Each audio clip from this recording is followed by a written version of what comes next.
crush washers. This is a drain plug crush washer, and this is a fill plug crush washer. Specifically, these are for Toyota 4Runner. This is the front differential. That's the fill. You can see the size of that. That's the fill valve, and this is the drain valve. Enough about crush washers.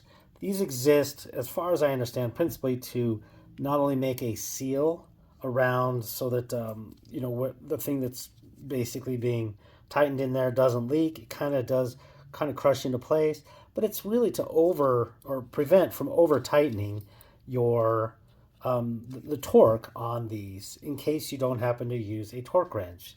I do use a torque wrench.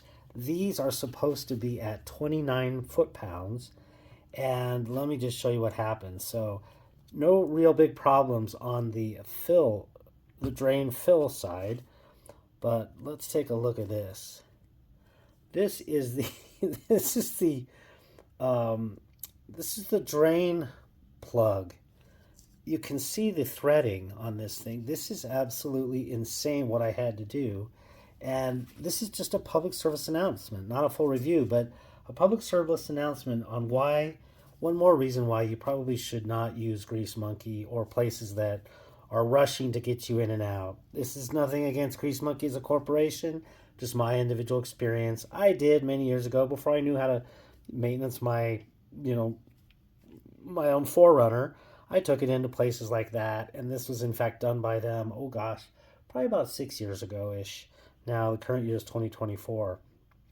So in short, they do not, in my experience, and I have multiple times of experience where they do not use the proper torque specs.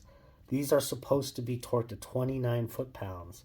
This thing was torqued so high when I went to take it out, it not only stripped, it's supposed to be using a metric 10 size hex, just like this one. If you take a look at these two, it should be like this. It completely stripped. I did everything. I shot in PB blaster, waited a day overnight, shot another PB blaster. No, it just stripped it out. No good.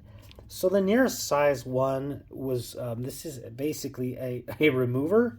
This was from Icon, which is what's its name's Harbor Freight. Basically the way you take this out is you basically screw this in and it bites into the teeth of the metal. Well, the nearest size actually even stripped out, the 7/16. So I had to go all the way up to a 15-30 seconds before eventually I got it to drive in enough. And you can see that, like I said, it was putting pressure. And I was like, oh my gosh, this was just terrible. So this thing really worked.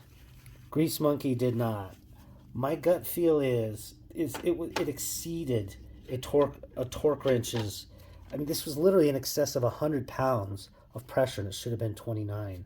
So that's the public service is, maybe take it to a trusted shop that's using the proper crush washers and actually replacing crush washers. I don't even know, and I suspect not that my crush washers were not actually even replaced. They just went ahead and left what was there and said, oh, it's fine, let's go ahead and put this in. Boom! And they ran it at a very high pressure. Yeah. So again, I was debating whether or not even to make this. I did this a year ago. I truly was debating on it. I do knife reviews on my channel. I don't really do a lot of car stuff. Though I do four-wheel driving and I camp, and I use my knives. So this is just a public service announcement. Hope it was of use, if not interesting. Take care.